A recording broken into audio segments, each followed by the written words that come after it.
Hello, everyone. We'll get started in about a minute. If you want to go ahead and access, we have 3 resources for today. The URL is posted on this screen here, but you could also go to the description of our YouTube video, click Show More, and then you'll see a link you can access. There are 3 things. All are labeled 4-10. So if you want to pull those up, we'll get started in a few minutes, or a few seconds, sorry.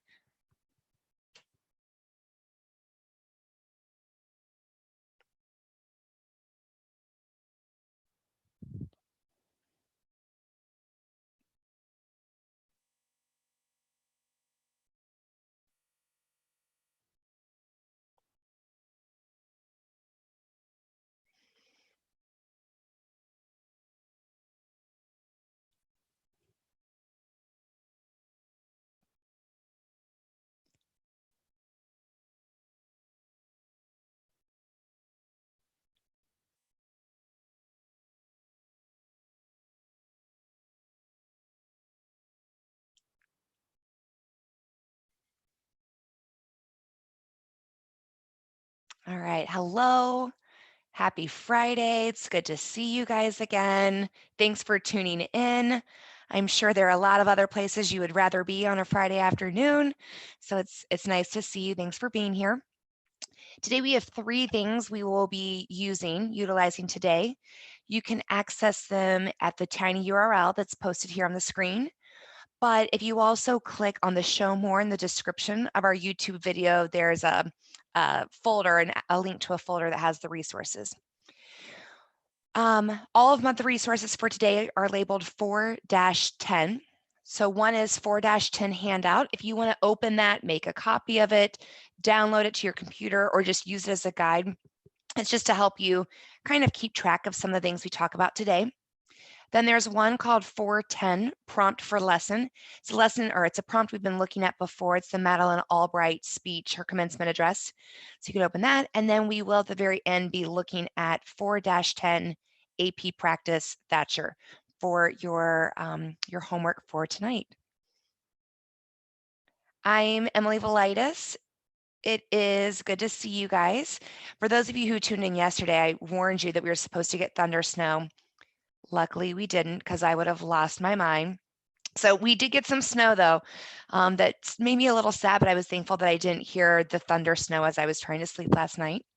I also want to give a quick shout out to Mr. Kirby's AP Lang class at Chelsea High School in Massachusetts. Mr. Kirby and I have been emailing back and forth over the last few days, and he's been praising how wonderful and resilient you guys are. So I'm glad you're watching. Hello. Hi to Mr. Kirby as well. And again, thanks for everyone who's here. Today, we are going to be talking about how do you take all of this and turn it into your writing.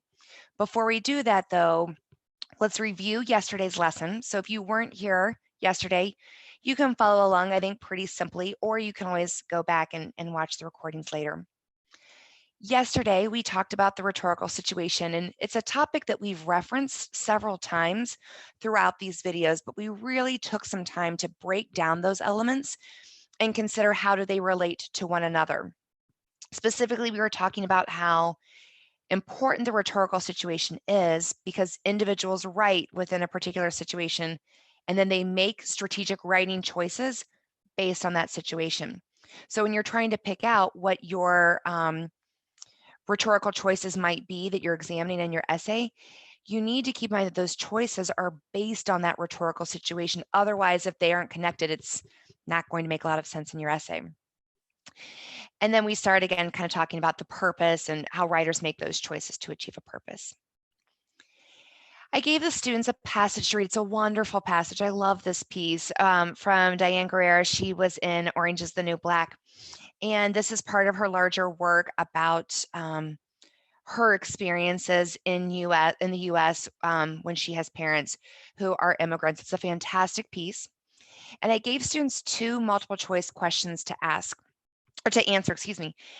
And part of the reason why I did this is because we've had a lot of writing practice, but I wanted you guys to see how to take a passage and then extract it in a very concrete way where you have 5 options. So the first question was asking about exigence, that is what's compelling the writer to construct this piece. And the question asks, which of the following best describes the author's exigence in the passage? And the correct answer was B. So I hope you guys got that correct. But let's go through all of the options just to kind of clarify why A, C, D, and E are incorrect and B is correct. The first thing is the increasing number of people seeking asylum in the United States wasn't addressed in this piece at all. That you might see, that you could infer that that might have been something that prompted her or spoke to her because it aligns with some of her values. But if it's not addressed in the passage itself, it's not going to be what prompted her to write. This option C, the lack of positive role models for children of undocumented immigrants. She does talk about, maybe like halfway through the passage, about the impact that having a parent in the house with a child, the positive impact it has. And then she references, I think it was her niece, and how she ended up in jail. So she does reference role models, but I don't think that she does it strongly enough to make it her exigence, her reason for writing. I would have to do too much inferring to assume that that would be why she wrote this piece. I would also have to infer a lot if it was for option D, widespread ignorance of the poor quality of legal representation. Again, she referenced legal representation at various points in the piece, but I don't think that that was what is prompting her to write. That's not why she's compelled to write. Otherwise, it would have been more prevalent in the piece. And then the last incorrect option, E, the author's desire to acknowledge her parents' efforts to support her despite their immigration status, just again, it wasn't addressed. So that leaves us with B, the impact of government policies on undocumented immigrant families. She references that for herself, but also for others, and how those policies are ultimately impacting her and her siblings and her nieces and nephews. The second question is really a context question, or the time and the place in which it was written. So this question itself is really asking how she references or includes context in her passage. The answer is D. If we were to go back through each of these, option A, if you might have picked that, I think that you probably would have been stuck just on the first few words, legislation, because she does reference that at the end of the piece. But if you look closely at the option, that legislation hasn't been passed. So A isn't correct. For option B, she does reference hearings, but not necessarily the backlog. So if I had this option, I would have crossed out that word backlog and just moved on. For letter C, the significant changes in the number of immigrants to the United States. Again, we can assume that as a reader, we can infer that maybe that is something that has occurred, but it's not a direct reference. And that's what the question is asking. It's not directly stated. Therefore, we would cross that one out as well. And then she doesn't really address widespread abuses. If I had to cross a word out here, it'd be the word widespread. There's minimal reference to the criminal justice system. And again, not the widespread, and it doesn't strengthen her argument, which leaves us with option D. And she does reference toward the last like 2 paragraphs or so that Obama has made a pledge to support immigrant families or families of immigrants. And so in this case, I think the exact quote is providing some sort of deportation relief for families across the country. And she ends by saying, and I would urge him to do so quickly.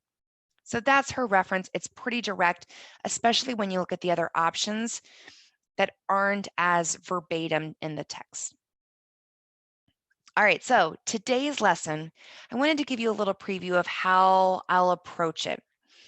I'm going to talk about writing over the next 2 or 3 days through the lens of what is good versus what is great. And I'm going to give you some really concrete tips to have something that's good, and then some suggestions for how to turn that into something that's great.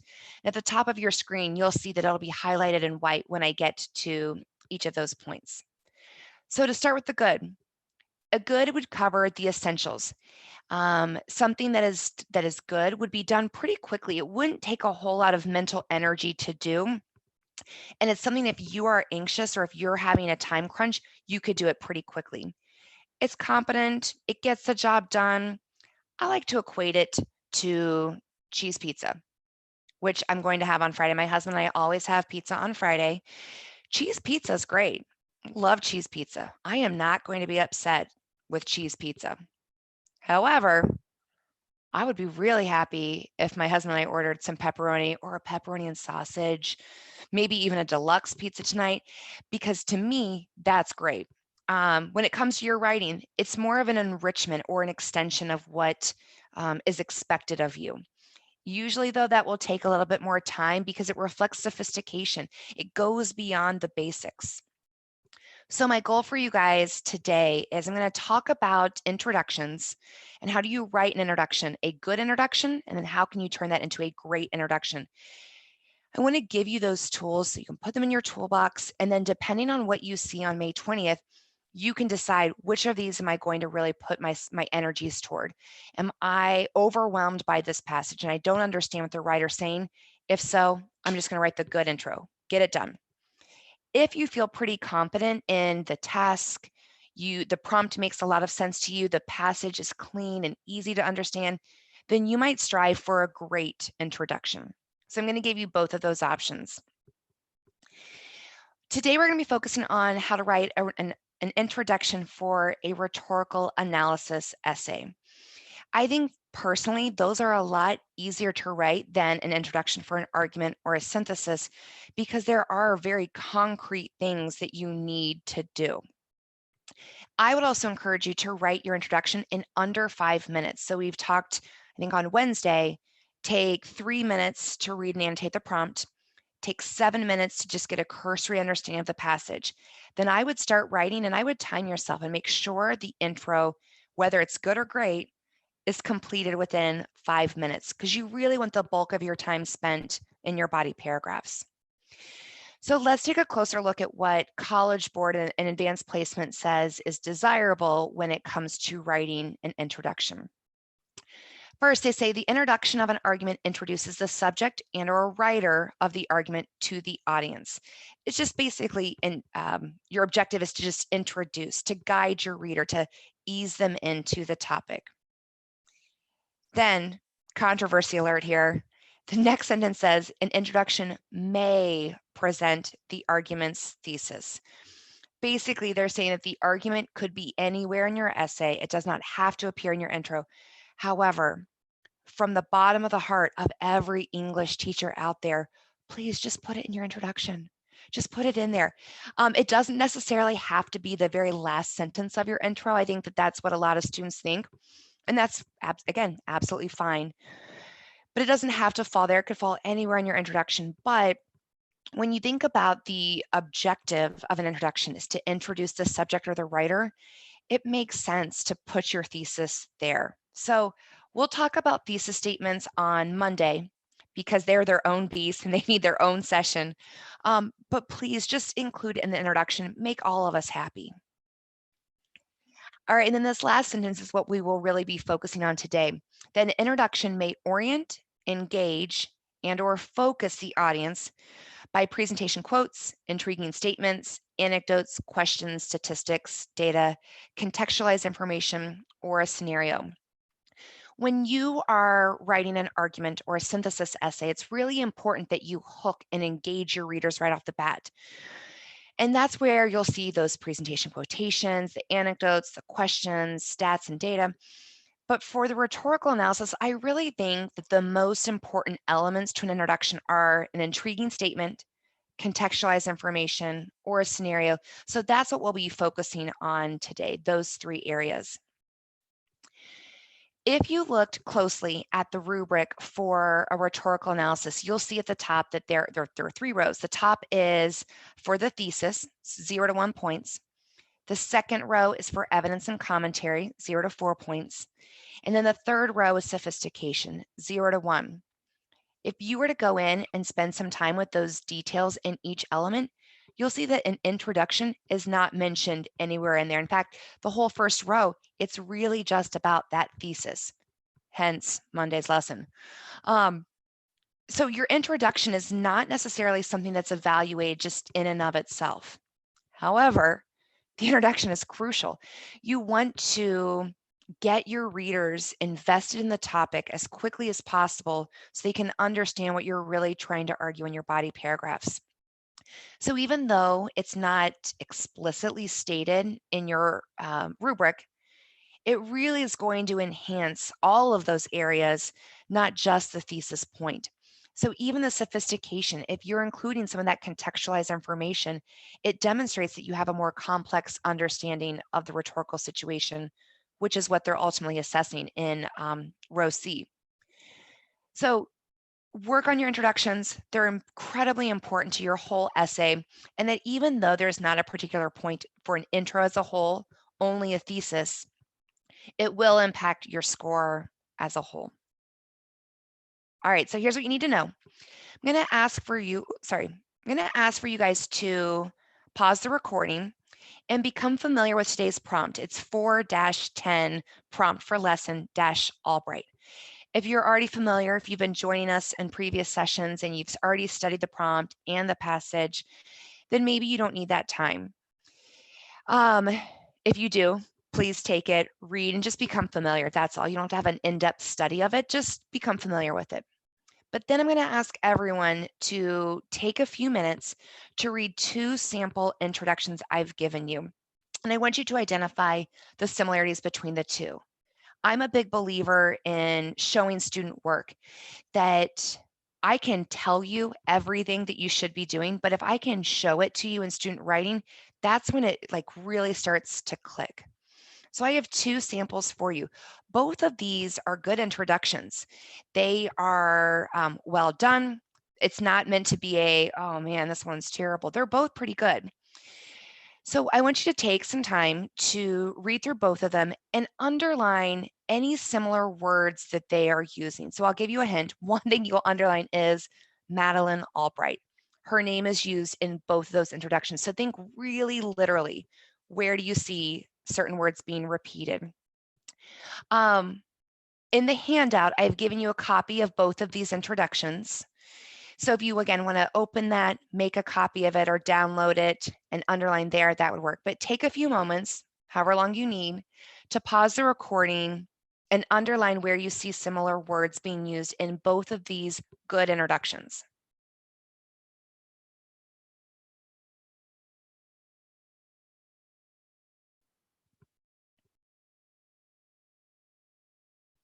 All right, so here was my little cheat sheet. Hopefully ours looks similar. There were certain words like Madeleine Albright, 1997, Mount Holyoke College, graduate or graduating, to inspire, that we do see quite a few words being used in both. So here's my question. Does anything look familiar to you? If you were to look at these underlined words, these similar words, how might you describe them? Spoiler alert, it's the rhetorical situation. And that's part of the reason why, again, we keep harping on the rhetorical situation, because that's, again, I said yesterday, the cornerstone of the rhetorical analysis prompt. And it's what's going to make your life so much easier when it comes to writing an introduction. You'll also notice that I've underlined their choices because they weren't the exact same, but they both listed out what choices they'd be exploring in their essays. So one of the first things I'm going to tell you that a good introduction will do is they will orient or focus the reader through some contextualized information, essentially the rhetorical situation of the passage. Typically, a good introduction is about 2, maybe 3 sentences. It's really brief, but it's good. It gets the job done. Don't feel like you have to write a chapter book for your introduction. It could be just 2 or 3 sentences, and that's fine. So some ways that you could orient or focus your reader using the language of the subjective. You could introduce the text, especially if it's not going to be stated in your thesis or in your portion about the rhetorical situation. You could introduce or include the rhetorical situation, and that hopefully at this point, that's kind of done for you through your annotations with the prompt and the passage, that you know the rhetorical situation well, and all you have to do is take all those little components and put them together like a puzzle into 1, maybe 2 sentences. Your annotations will guide that for you. I will say, though, that Good introductions might not have all of those elements, maybe 3 or 4 of the components of the rhetorical situation find their way into a good introduction. And then the last thing you would need to have is a thesis that's analyzing the rhetorical choices. Again, tune in on Monday if you want to hear more about what a thesis should look like. All right, so here's another introduction that I think is a good introduction. That's why it's highlighted in white at the top. I want you guys to pause if you need to, but take a few seconds to read through this introduction and identify the rhetorical situation in it. Where do you see the student is referencing those elements? And I guess also think of those descriptions, of that criteria for a good introduction, do you see that that's being achieved? So take a moment if you need to pause, and then I'll show you where I saw the rhetorical situation.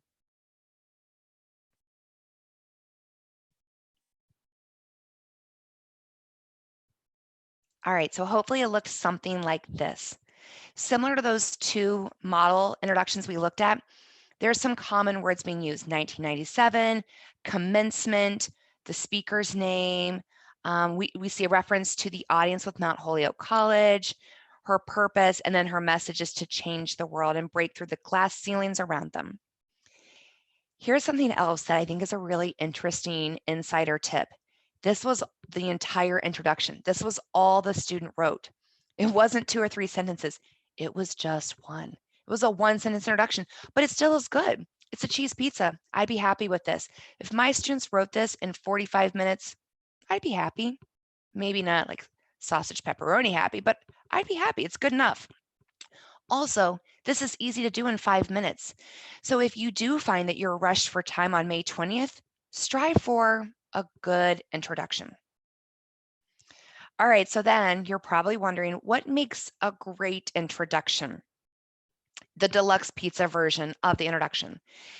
This will do everything that a good introduction does. It'll orient and focus, it'll give that contextualized information. But to me, a great introduction goes beyond that. They're really engaging the reader. And as I referenced earlier, there are 2 ways I think are appropriate to engage your reader for a rhetorical analysis essay. Through intriguing statements, maybe also a scenario. I think that's going to be a little bit harder to pull off in a time setting for rhetorical analysis, but it might fit into an intriguing statement. These are typically 3 to 5 sentences long. So if you're the kind of person where you need, like, again, concrete steps, a great introduction is going to be around 3 to 5 sentences. And those are the ones that will relate to the issues or the context a little bit more. Typically, they'll open with that history, background of the issues. They might be referencing the larger significance in a sentence. And again, typically that starts the introduction. Another thing that students will do is, oh, and you'll have to forgive my typo. It should say incorporate rhetorical situation. They'll incorporate the rhetorical situation in more depth. So thinking like maybe not every single element, but definitely more than 3 or 4, like a good introduction would do. They might also be a little bit more specific or insightful in what those elements of the rhetorical situation would be. Again, sorry for the typo in that second bullet point. It should read situation, not strategies. And then the third, and this is a Velitis favorite, is the student will have an intriguing statement or scenario that demonstrates controlled writing, meaning those students have some really bold ideas, striking ideas, or they have highly stylized or they use vivid language. These are going to be the sentences that make you kind of like go, huh, and pause, or maybe again, I'm just a nerd, get really excited and it makes me want to read more. So again, could be a really bold, striking idea, or it could have like an original construction, or they could be using some of those strategies that they're going to be examining in the essay. It shows that the student is more interesting or more engaged in the topic. They aren't merely just answering an essay prompt, they're really responding to it. They've put some thought into it. The other thing that I think is important to keep in mind with engaging your reader through your introduction with an intriguing statement or scenario is it's going to build your credibility. It's going to build your ethos and your appeal to your reader sense of ethos. It will show that you're a more sophisticated writer, reader, and thinker. But it's also going to appeal to their pathos because you're connecting with them. If you're engaging them, you're making them want to read more. So we'll speak to the sophistication point on that rubric as well. So let's look at a sample. When you read through this sample, this introduction, think about those elements of a great introduction and where do you see those things happening? Specifically, is the student relating to the issues or context, incorporating more specifics or more insightful elements of the rhetorical situation, or do you see moments of some controlled writing? Pause the screen if you need to, and then we'll go through this introduction and talk about how I might have marked it up.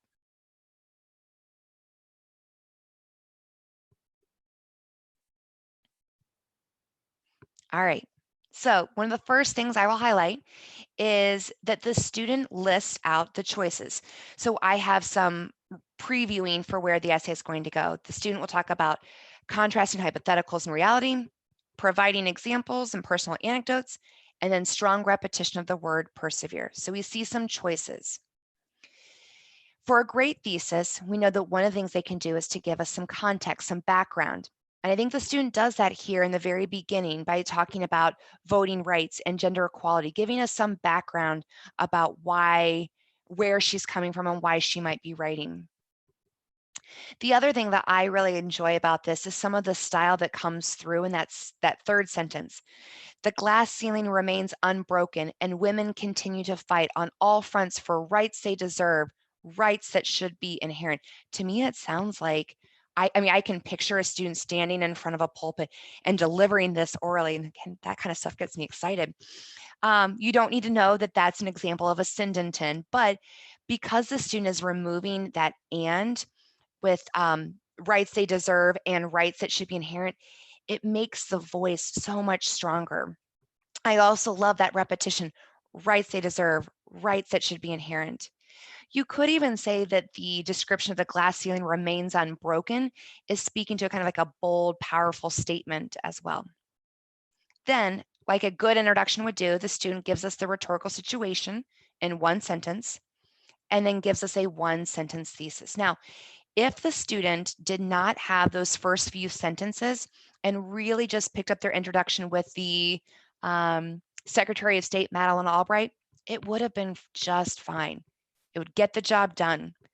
But by adding a few more sentences at the beginning that explains the context, gives a little style, it really engages the reader so much more.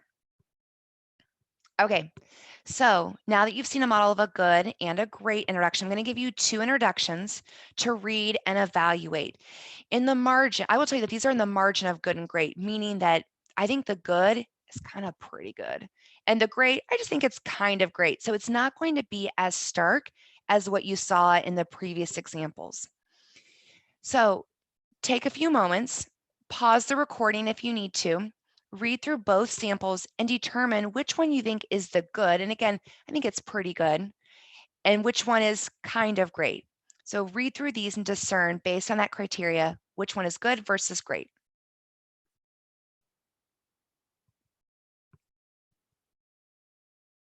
All right, sample A was our good introduction. Again, cheese pizza, it's totally fine. The student has clear choices, so we know that the student is meeting the task. It's about two sentences, it's hitting the rhetorical situation, it's just fine. It's not making me totally jazzed about reading the whole essay, but it gets the job done. It's totally fine. Which means that sample B is the pepperoni and sausage, which means that's our great one. I do think that it is not as great as our previous example of a great introduction, but I still think that's good for you guys to see that there is some range of what a great intro might look like. I really like that the student still includes the rhetorical situation and the choices, but there is some moments of powerful writing, specifically how the student starts with the United States Secretary of State, Madeleine Albright, stood before her audience. It helps me imagine that. It brings the imagery to the forefront. And then I love that line. She used her speech to plant seeds of how to live an impactful, selfless, worthwhile life in young heads. That's such a great sentence. Again, I love the style of it with the listening of impactful, selfless, worthwhile. But I also have that imagery of planting seeds. To me, that takes a little bit longer to construct because the students really starting to think about what is happening in this commencement address and not just what do I have to do to get it done. So it's not exactly a scenario, but it is kind of helping us to imagine what things were like for those who are in the audience. It helps us picture what was happening. So I think that that's what makes this one great. All right, so just to review, looking at the objective that advanced placement has given us, there are some must-haves, some nice-to-haves, and then just a volitis one, a teacher one. For an introduction, you have to have the elements of the rhetorical situation, and you have to provide some sort of an introduction to the topic. Those are the must-haves. So the bare minimum, you have to address the rhetorical situation in your introduction. But what's nice to have is something that takes a little bit more time to develop, but will help to add sophistication. So engaging the reader through an intriguing statement or some really nice style, possibly through a scenario. And then what the teacher would like is for you to make sure you're addressing the title, and we would like for you to have your thesis in there. So just a quick reminder, a good thesis will usually, or good introduction, excuse me, will have four of the components of the rhetorical situation. It will include a thesis, and it will be roughly 2 to 3 sentences. A great introduction will be more of like 3 to 5 sentences with at least 5 of those 6 components of the rhetorical situation. It too will include a thesis, but it will at least have a reference to the broader context and incorporate some style through the scenario or an intriguing statement. So for your practice tonight, should be no surprise. I'm going to ask for you to think about a eulogy that Margaret Thatcher delivered at Ronald Reagan's funeral. If you've been following us along, it's a prompt you've seen before and you've hopefully already annotated and worked with. I'm going to ask for you guys to write an introduction to this prompt that's either a good or a great. Maybe you try to write a good introduction in 5 minutes and then see if you can add to it in another minute or so to make it great. But I'm going to encourage you to keep it as close to 5 minutes as possible. And then tomorrow we'll look at an introduction and I'll see how yours might compare to the sample that I have for you. All right, so thanks for tuning in. I hope you guys have a great weekend, and I'll see you on Monday to talk about thesis statements.